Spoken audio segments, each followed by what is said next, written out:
And our next caller is Terry in Phoenix. Terry, you're live on the line.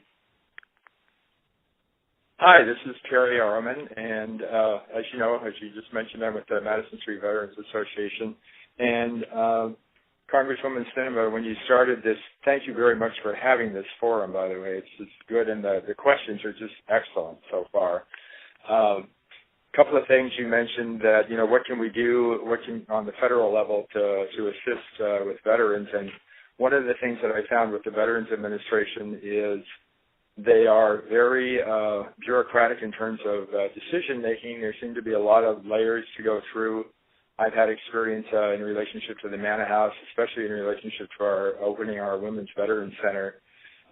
We have a strong support team here in Arizona and in the Phoenix area, very supportive of what we're doing, but the decision-making, again, happens to be back on the East Coast or very centralized with people that are very remote from the areas where the services need to be performed, and so they don't really have a good feel for what we're doing out here. So I come out of the business world and the corporate world where we went through a lot of centralization versus decentralization. There are some things you can centralize, but I think we need to reduce the layers of bureaucracy within the Veterans Administration, and we need to look at some form of decentralization in terms of decision-making so that the Veterans Administration can work with the nonprofits and the local organizations that are supporting veterans and act more quickly and take care of the needs on the spot when they need to be done, as opposed to having to get approval from someone that's very, very remote from our current region.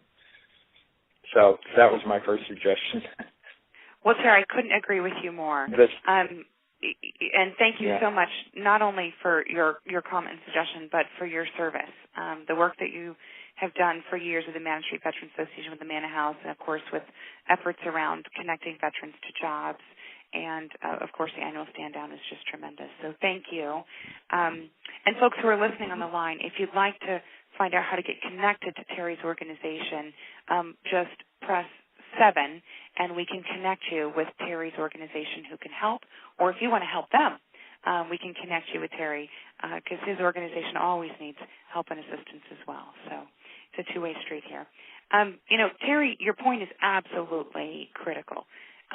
In Phoenix, we have a VA director who is willing to think out of the box, who's interested in bringing in alternative therapies for some of our post-9/11 vets, who are interested in dealing with their PTSD, with dealing with a traumatic brain injury in ways that are non-traditional. They're not interested in medication. They're interested in other forms of therapy. And she's been tremendous in being creative and thinking out of the box in terms of figuring out how to meet the needs of the specific service member and veteran who sits in front of her at the office.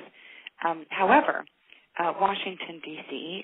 is a nightmare, to be honest, that the bureaucracy that is often required to get something done or to make a change in policy or procedure, or even, in the case of the VA, to build a parking lot is just incredible. When I first started learning about some of these bureaucratic issues, I was appalled. And, Terry, your point about coming from the private industry and the corporate world is appropriate. My first thought was, if this organization were operating in the private industry, it would never make it, because in the private industry, you have to be responsive to your customers' needs, or you go out of business. And we need the VA to begin thinking like a customer service organization that is oriented towards meeting the needs of its customers. Who are customers? These are individuals who've earned the benefits that they are legally entitled to.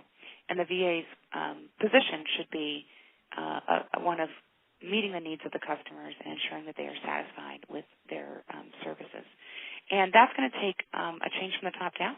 It's going to take a change from the top down to give decision-making power and flexibility to local offices to do innovative work and meet the needs as they come up.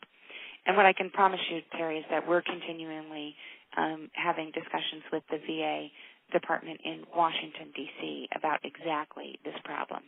The bureaucracy and the gridlock is hampering vets' abilities to get the services that they need so desperately.